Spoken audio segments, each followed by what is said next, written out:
Assalamualaikum warahmatullahi wabarakatuh, and a very good morning to all of our participants and guests. Ladies and gentlemen, we will now proceed with our next session, that is Conference Paper 6.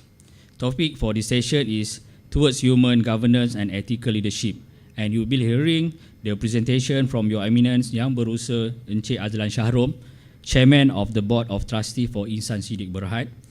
During presentation, for any inquiries, participants can leave the message or feedback in the chat room at the conference website.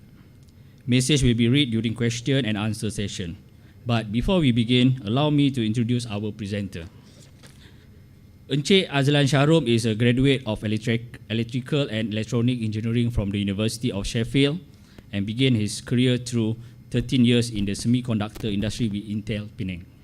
He then spent 3 years in the service of the government of Malaysia, including a period with the Ministry of Higher Education, which provided first-hand exposure to matters of national policy and administration, while developing a broad appreciation of work cultures in both private and public sectors. He has held senior management and leadership positions in organizations relating to education in school, including as CEO at Sapura Smart School, before becoming the inaugural CEO of Yayasan Amir, leading the development of Malaysian Trust School program in the partnership with the Ministry of Education. He presently chairs of the Board of Trustees for that Insan Siddiq Berhad, a non-profit organization that advocates integrity as a human issue and set out to educate and cultivate future generations who are morally, intellectually, and spiritually accomplished person. Without further ado, please give a warm welcome to Yang Berusaha Encik Azlan Shahrom.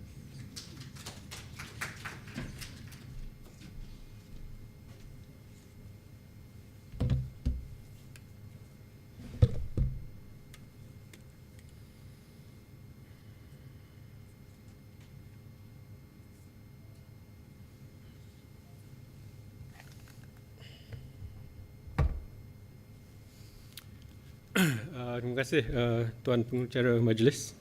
Assalamualaikum warahmatullahi wabarakatuh. Good morning. My thanks to the organizers for this honor. However, this honor is not mine to be had this morning. 4 days ago, a very dear friend, teacher, educator, passed away. I think we were all here to listen to Arwah Professor Arfah Salleh to deliver her paper. News of her passing on Saturday morning came as a shock, and I must say, in my case, it was particularly surprising and almost confusing, because not more than 2 hours before I heard the news, I had received a WhatsApp message from Prof. Arfah through WhatsApp. It wasn't a message, it was an attachment, and I thought nothing more of it, because we often exchange articles and things of interest. It was only after coming back from Arwah's house that afternoon that I looked at the presentation, and what I found was the presentation before us today. So a cold sweat, and in discussing with her close associates, we felt that this was probably an amanah for her, for me to convey her presentation. So the organizers very kindly reminded me how there are hundreds of participants and people from all around the world, but to me the greatest pressure is to try and do justice to this presentation, and inshallah I might be able to convey the essence of her presentation. Perhaps before we begin, if I might invite us all to give our thoughts to Prof, as is our customary way. Al-Fatiha.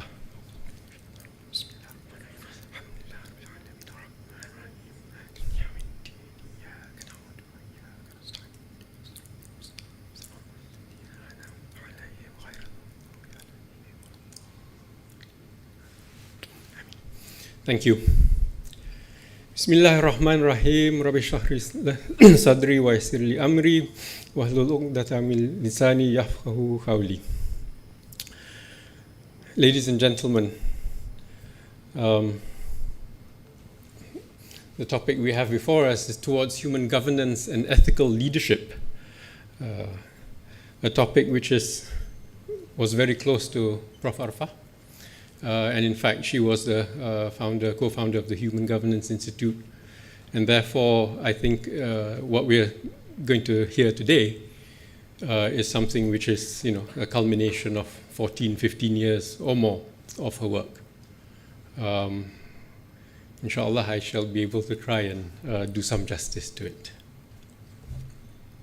Let's see.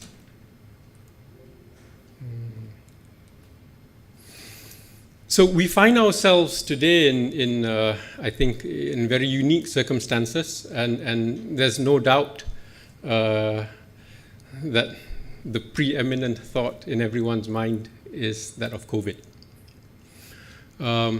But having said that, this actually provides a very interesting background and setting, if you will, for us to think of what has transpired over this last year. How much have we taken this event to pause, to reflect, and to think about how we conduct ourselves? And perhaps more importantly, what do we intend to do moving forwards? In the context of leadership, what is presented to us now, therefore, is an opportunity to identify a new narrative for leaders, and one that is founded upon human governance. In order to do this, however, there are a few things that we need to do, and what I hope we shall be able to share this morning are thoughts along those lines that may help the participants to ponder this question. The first being that in order to think about human governance, we need to acknowledge that there are various models of the nature of human. And I hope as I go through Arwah's slides, we'll see that many of us are probably stuck in one established view, when in fact there are indeed many models of the nature of human. And what then becomes important is that we need to reflect on that and connect the model with our own belief system, and find a model that is compatible with our belief system and one that we can therefore propagate. Obviously, there will be challenges in doing this because we are talking about changing very set mindsets. So, in wanting to move forwards, we have to take a step back. We have to review our foundational assumptions and see where that takes us. So, what are some of these assumptions? As I mentioned, the model of the creation of humans, the role that we play as humans, our place in the universe, in the cosmos, how we interact with science, with human thought, and ultimately the choices that we make, the choices that we find ourselves taking within the ecosystem that we exist. When I looked at this, this slide takes me back to school, obviously. This is, any student will remember the science books, the typical view of the evolution of man. But if we pause, take a look at this, and ask ourselves, and certainly in the context of leadership, what does it mean to be human? Is it just a matter of evolution taking us to where we are today, And indeed, whose worldview actually impresses this upon us. And with the advances that are taking place in the world today, is it actually a fact, something that's happening, where we may even be moving away from being Homo sapiens to what Prof refers to as Homo robotic?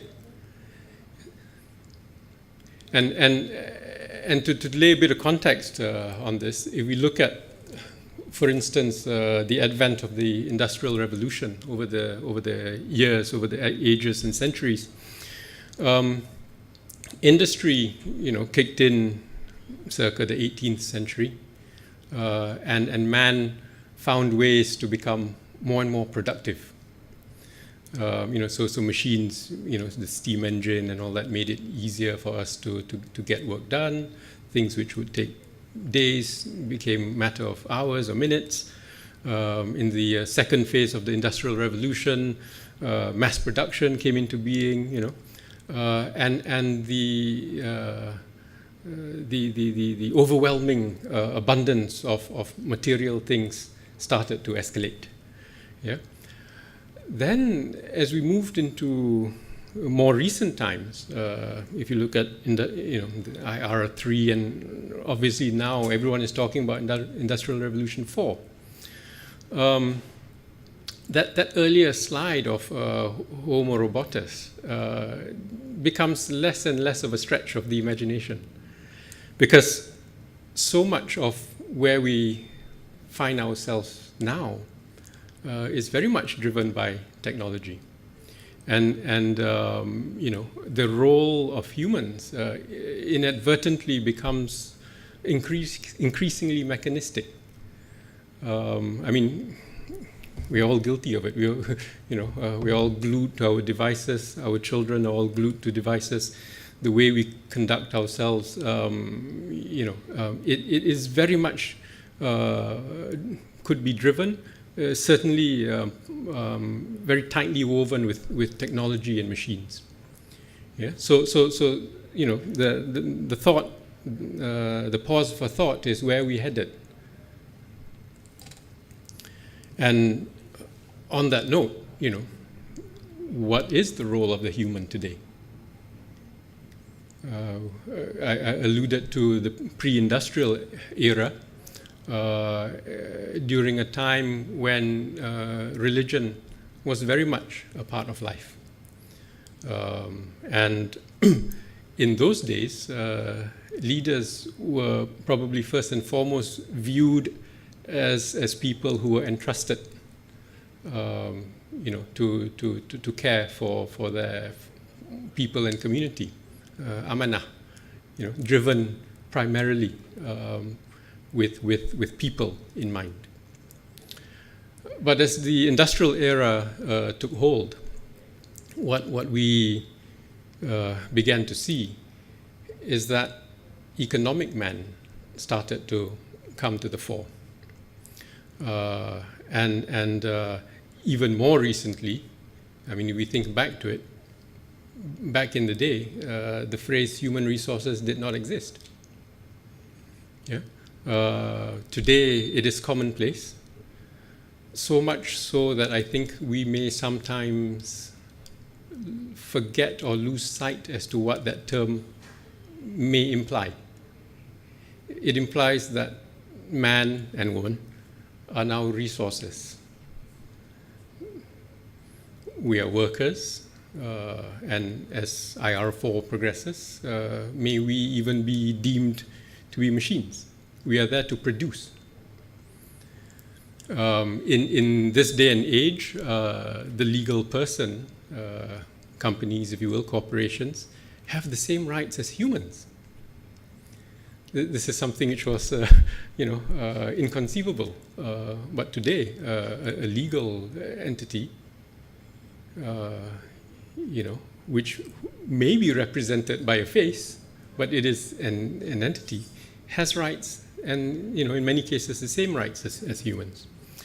And what also has gradually taken root is that our behavior has become one which, as I said earlier, is very mechanistic.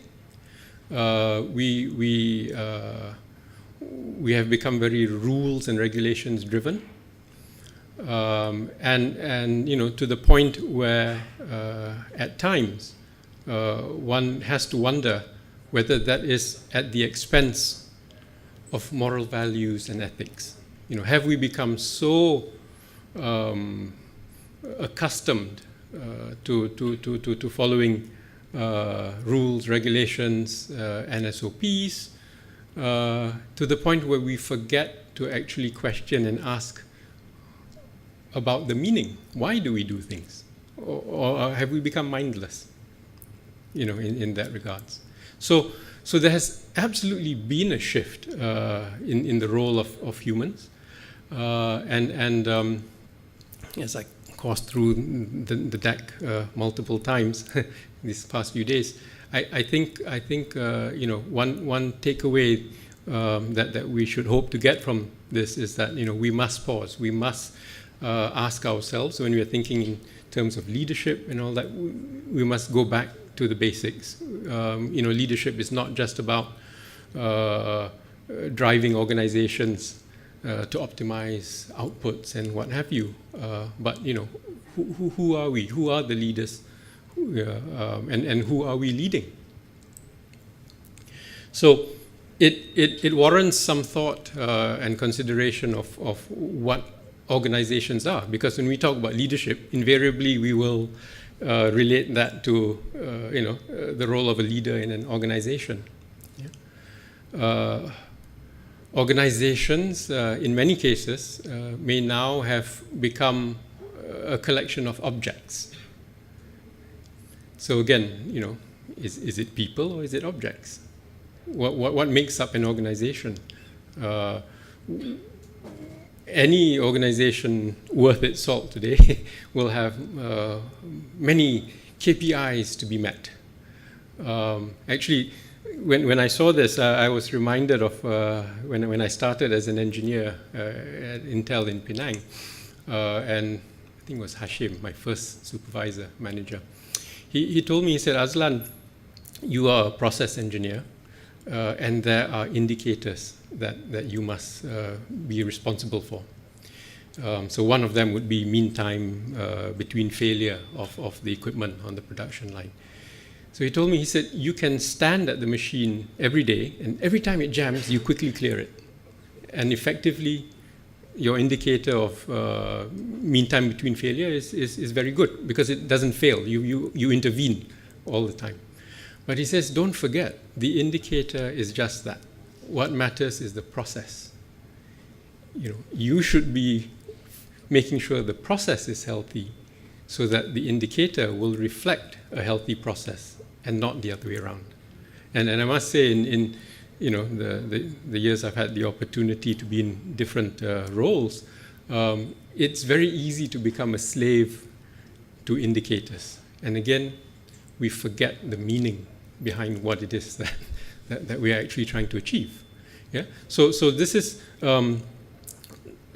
something which probably describes many organizations today. And the point here is that so much so that when we talk about governance and integrity, it oftentimes gets viewed as something like that, as something external, as something that we have to measure. But how do you measure integrity? Is it something that you can measure? As we go through the presentation, hopefully that will, instill some thinking on this matter. Let me then share this slide, which describes. I think this is a very wonderful depiction of the environment that we live in today, which surprisingly many people may not think about or realize. In the 1970s, when Nixon basically decoupled the dollar from gold. What happened in effect was money lost its value. Yeah? It's a matter for another discussion. There are many references on YouTube that people can look up, but fiat money came into play, right? So again, think back to those earlier slides when we were pre-industrialization, when human beings were about human growth, real tangible things that we produce. We now live in an environment where the global, the financial economy, the growth of the economy is really premised on a foundation of loans. And so banks today basically create wealth. And again, I won't venture to go into it in detail here. There are many places where one can look this up. But versus the days when money and more importantly currency actually reflected tangible goods that we were trading, money today is created literally out of thin air. Actual currency, the ringgit or dinars or whatever that we exchange, in many countries only represents about 3 or 4% of actual currency in circulation. Everything else exists in the ether. And so when individuals look to procure a loan, my naive thinking from before is that Zol puts in 100 ringgit in the bank. I want a loan, so the bank passes me his 100 ringgit. It doesn't happen that way. I go to the bank and say I want to buy a car or a house. Bank looks at my credentials, says he seems to be like someone who can pay it back. The balance sheet suddenly, they create credit, debit. I now owe a certain amount of money, and now there is money in the system. Yeah, so a lot of this growth then also takes place in the stock exchanges. Now, in many cases, yes, you put equity into companies for them to produce things, but that line gets very blurred. Yeah, and of course, consumerism is front and center in our lives today. Yes. And media plays a big role in keeping this whole engine running. So what has invariably happened is that today we live in an economy of corporations.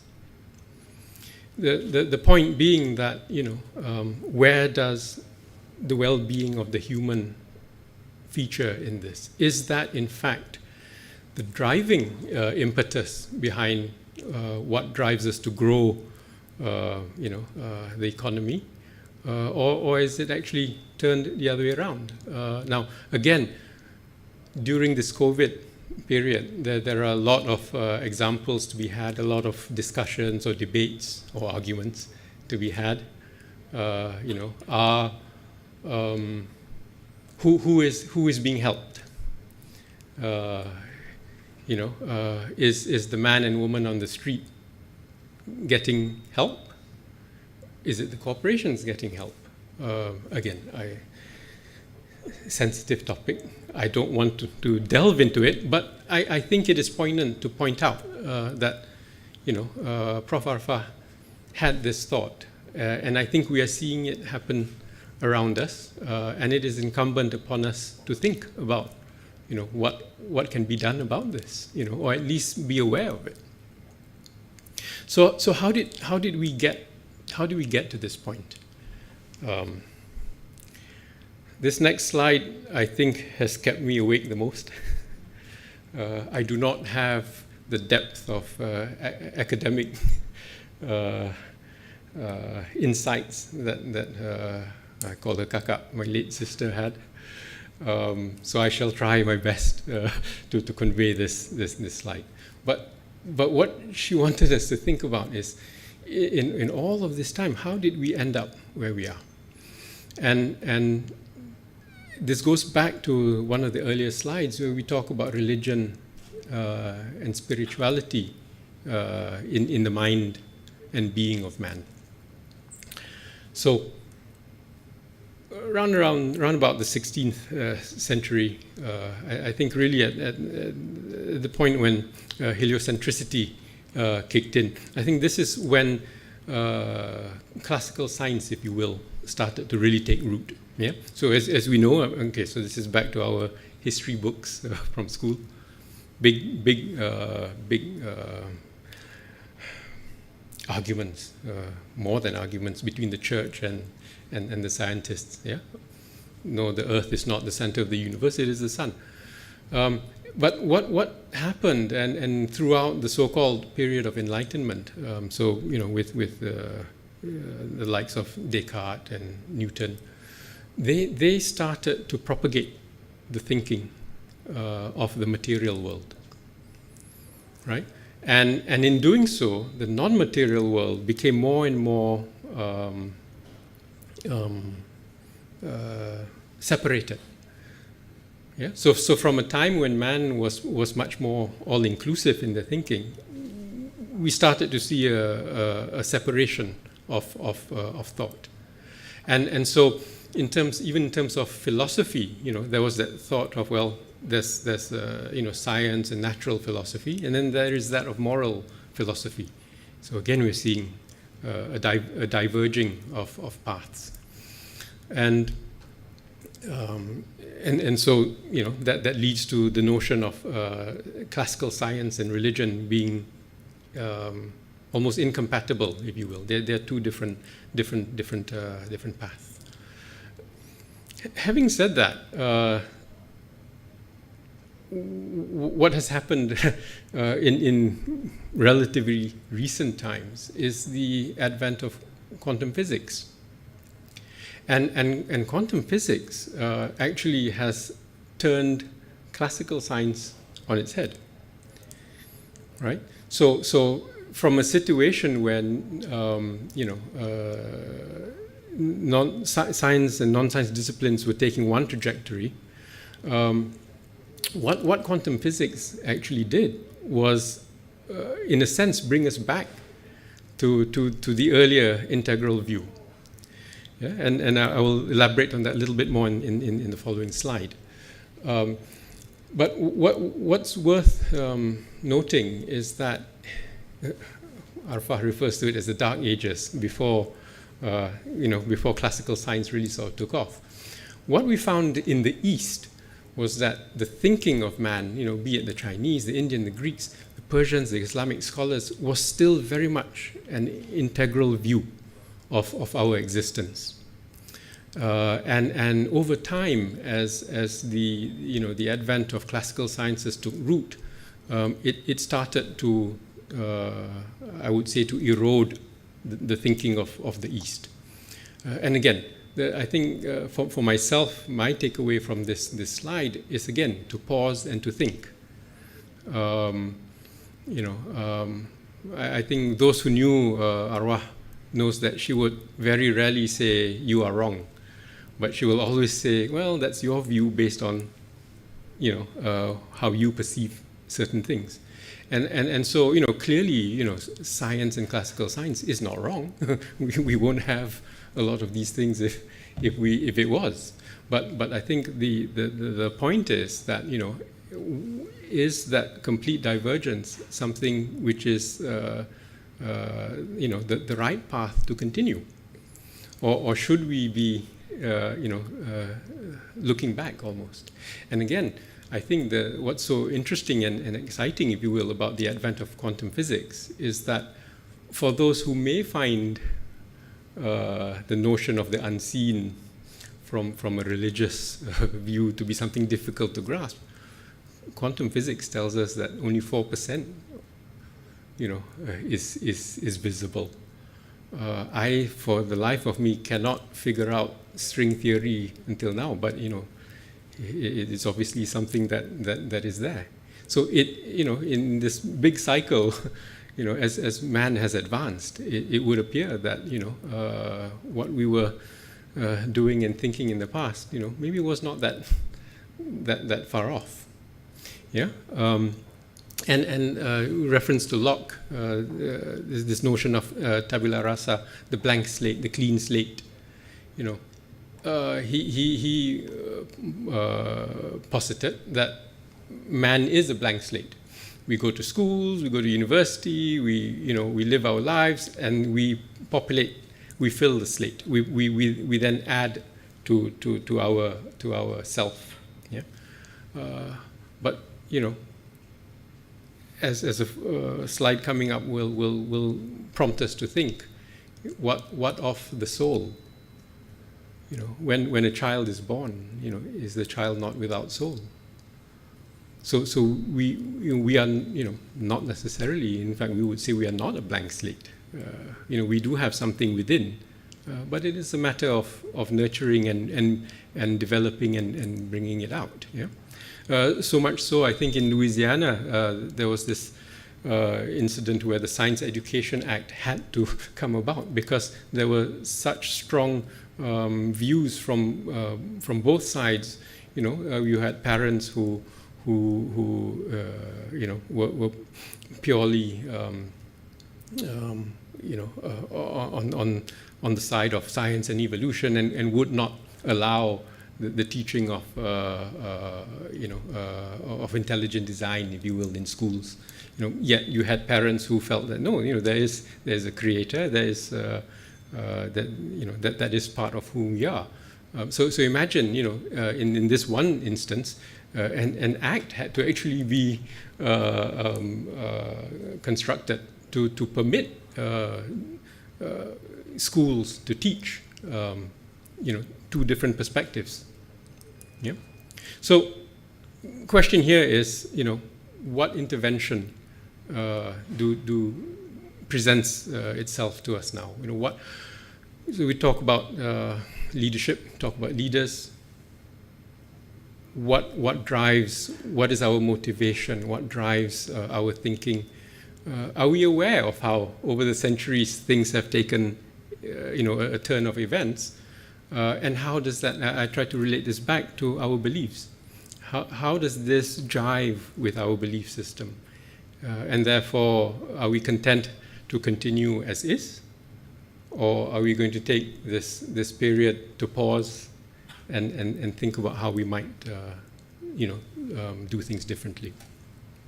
So again, to take this a little further, if you look at the slides where it talks on the one hand classical science, and on the other quantum science, from those various ages, where, as I mentioned earlier, the model of the universe way back then was very, very mechanistic. But now, there's this notion and understanding of a conscious universe, how we exist as an ever-expanding network of interconnected relationships. Again, so in the past, where perhaps the concerns and thinking were often rooted in material and physical matters only, today that has not gone away. Material, physical is very much part of our world, but we also need to recognize that there are limitations to what we can see, touch, and understand, and that there is something beyond. And again, as I say, I think for those who are religiously and spiritually rooted, this is something that we take as a matter of course. When you talk about roh, that you cannot you cannot quantify it, but we believe, yes. But what's interesting is that, and so again, maybe this is something which is more relevant or of impact to the Western world, where there might be less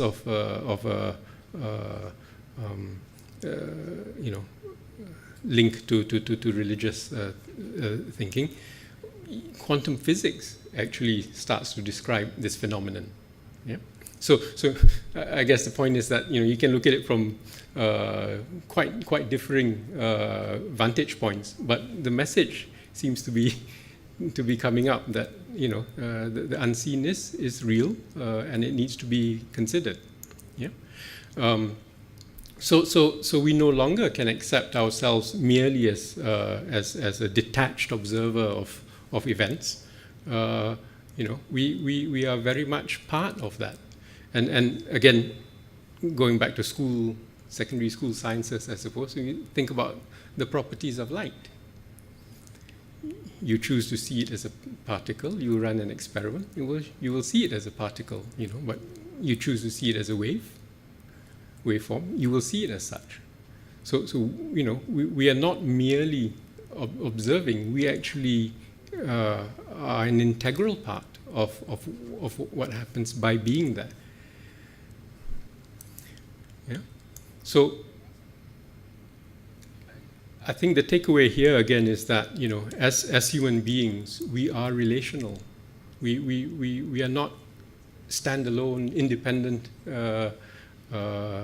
beings. We are very much relational beings, and this has to be something which we bear in mind, as we think about the roles of leaders.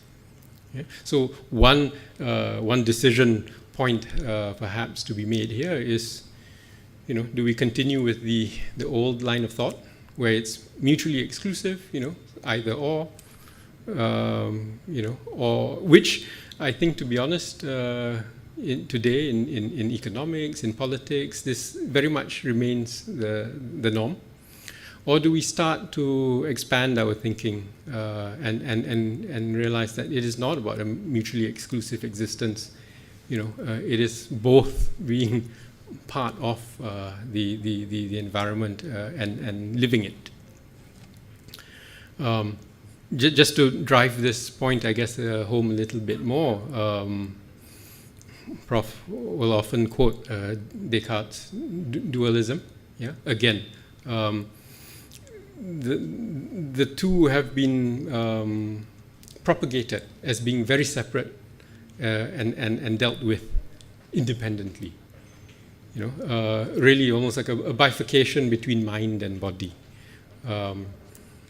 But if I may paraphrase Einstein, I think one of his quotes was that what can be counted can be measured, but what can be measured may not count. Right. So there is this notion that there are things which are important, but it may be beyond the realm of res extensa. It may be in the realm of res cogitans. But we exist in both these realms, right? And so again, what drives our decision making? What motivates us to do things? We do need to step back, pause, and think of what are our foundational beliefs that drive us to make decisions. So where do we go? Where do we go from here? We're going to have to make choices. Yeah. Lots of vaccines are starting to come into play. There is obviously great hope around the world that that things will approximate how things were before. Yeah, the oft mentioned the new normal, but actually, is it a new normal, or is it again an opportunity for us to really sort of reflect and reset? When I see this slide, it actually chokes me up a little bit, because Arfah put this slide in, if I'm not mistaken, on Friday. We can only guess, but I think there was so much that she wanted to share. Perhaps she knew that there wasn't that much time. I believe UITM has copies of the books, and it can be found online. I would urge, if time permits for the participants and the opportunity presents itself, have a look, read through these books. There's so much, as I said, of her thinking that has gone into it, which will help, be it the university administrators attending this conference, or I understand there are lots of emerging leaders who are in attendance as well. Be aware and conscious of your thoughts, because ultimately our actions have meaning when we know who we are and what it is that we are trying to accomplish. Yeah. So begs that question: what is our baseline of what it means to be human? Are we committed to this paradigm that we were all taught some more years ago than others? Are we accepting of the fact that with how the world and technology is transforming, that the man-machine is actually one form of human? Or back to this question of what is our belief of the existence and the being and the importance of the soul? Is a newborn child born with soul, or as Locke would have put it, that no, we are a blank slate and it is our experiences that make us who we are?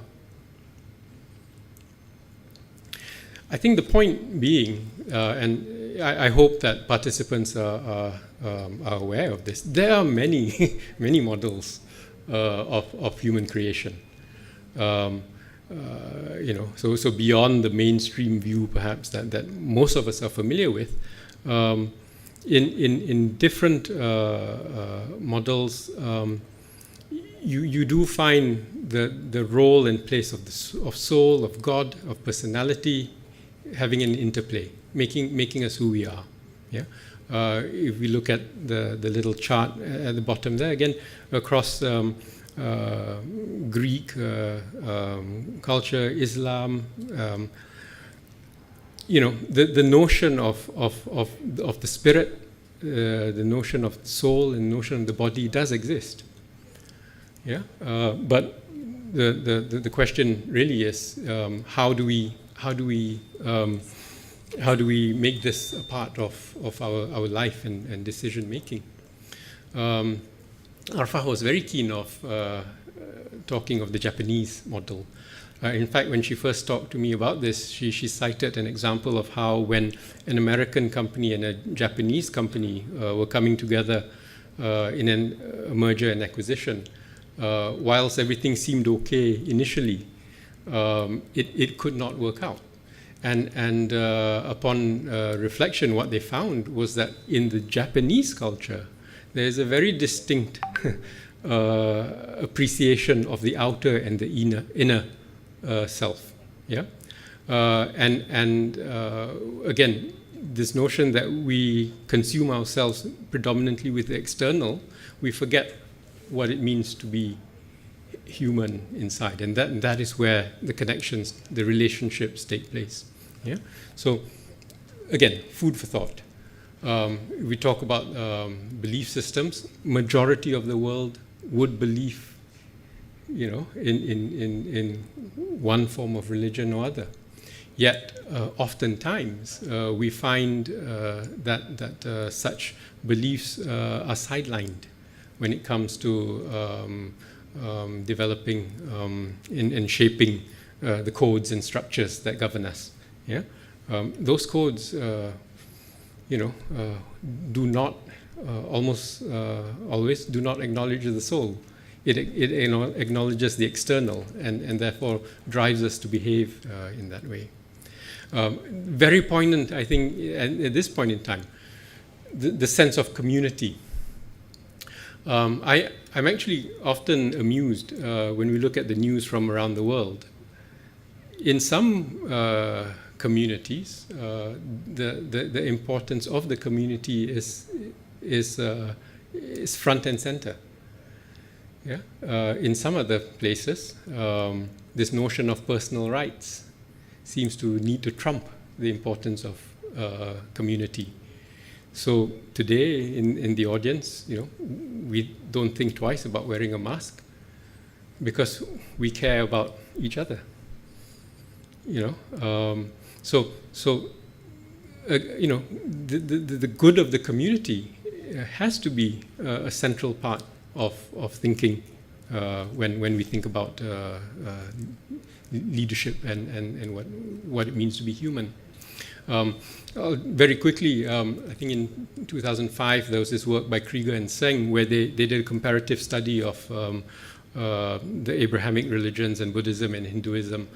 You'd be able to look through this later when the materials are posted on the website. But again, there is a commonality across the board where leadership is derived from within. It does not come from external. It has to come from within, and it, the fact that this comparative study shows this commonality across the board is very telling indeed. So we do have challenges in wanting to move forwards. Two things that I'd like to share. The first has to do with education. And here I'm taken back to, I guess, 10, 15 years ago when I was at Mohi.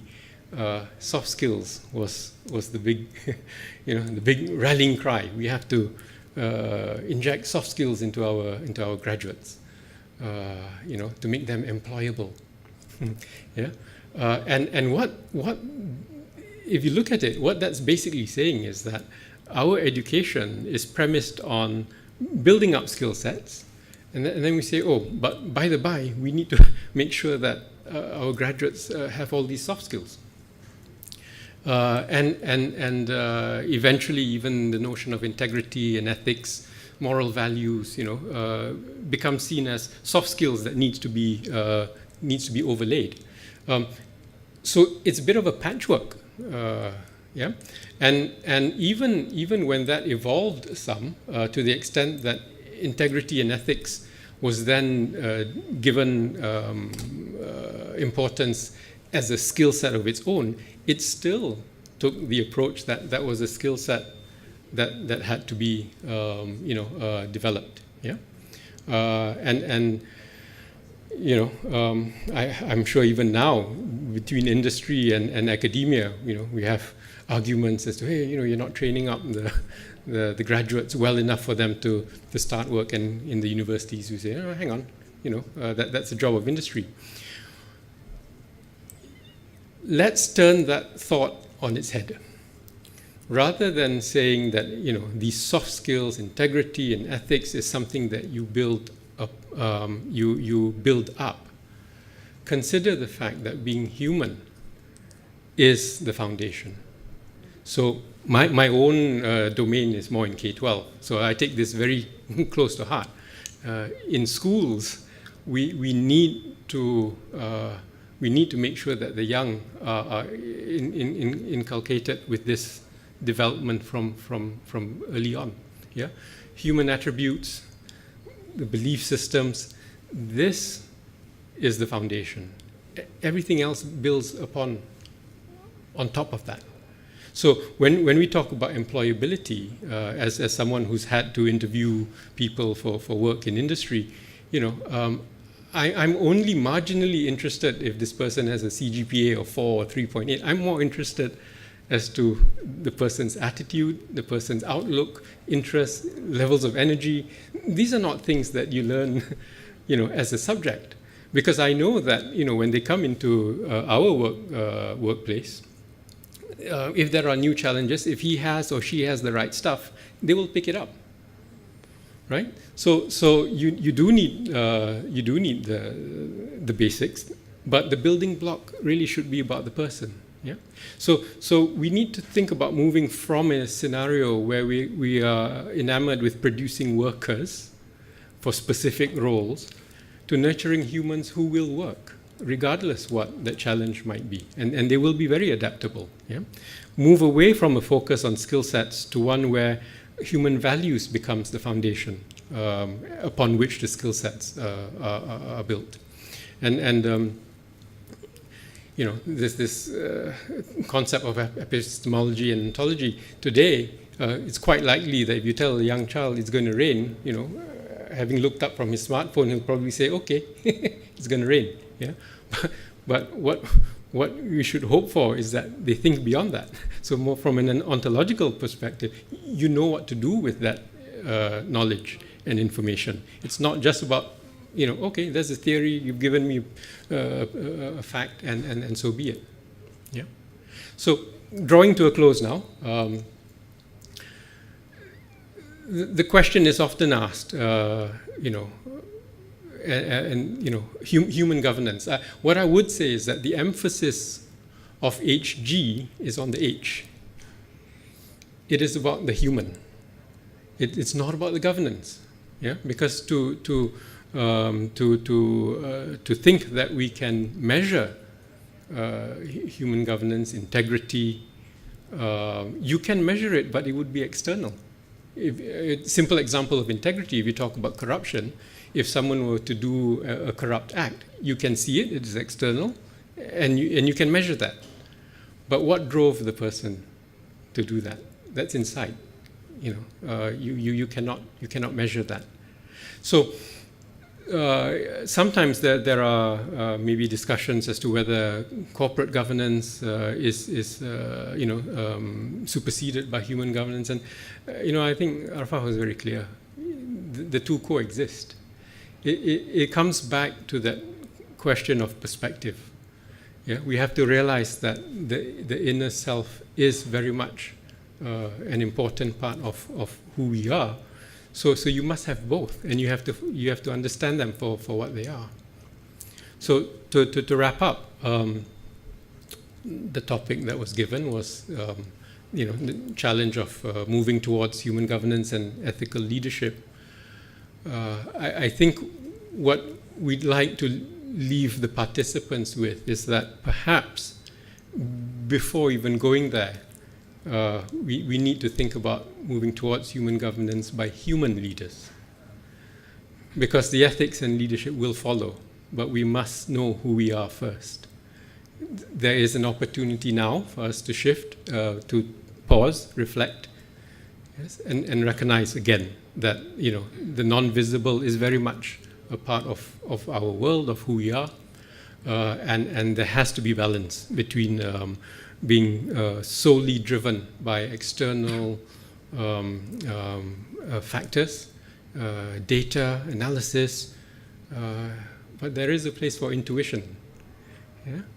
And therefore we must give emphasis to the relationship between humans, and that perhaps with this, you know, those who are reflecting on their roles as leaders and administrators might take a fresh perspective on where to go.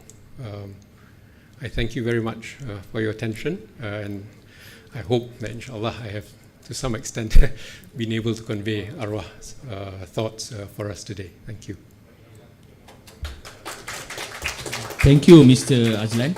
Very well, ladies and gentlemen. Now we proceed to the question and answer session. We have one question from Sulaiman Kazim Abiodun, one of our international participants.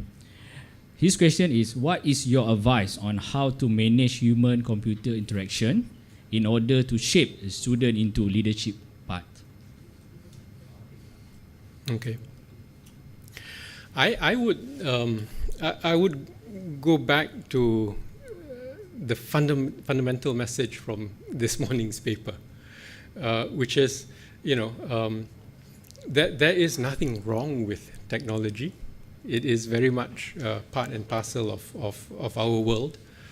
But if there's perhaps one takeaway from the paper that was presented to us, I'm just conveying the message. I think it is that we must always seek to understand the meaning of what we do and why we do things. and the fact that, being human, that the meaning rests within us. Yeah? So when you talk about interaction of or using technology and teaching, I'll give you an example. This was from my Intel days when I was doing education programs. We had a program which involved teaching project-based learning to students. I won't give them free advertising, so I won't mention the name of the program. But we used technology. We used the internet. We got students to use PowerPoint and all the rest of it. But the lesson there was not about knowing how to use all these ICT tools. What was important was that the children were learning to work collaboratively, to obtain information from various sources, to synthesize, and then to present. The tools were just that. It facilitated, it in many cases made things easier, but we had to always remind ourselves and the teachers and the students and the parents, don't get excited about, oh, now you've got computers. It's what you do with it. So perhaps that's an attempt of addressing that question. I hope it helps. Thank you, Mr. Azlan Shahrom. Ladies and gentlemen, what an interesting and informative session by Mr. Azlan. Unfortunately, we have come to the end of the session. On behalf of the organizing committee, I would like to thank Yang Berusaha Encik Azlan Shahrom for addressing the topic and for sharing with us your experience and knowledge on the subject matter. And thank you to all participants for your active participation. Hopefully, the presentation will be beneficial for everybody. Thank you very much. Thank you.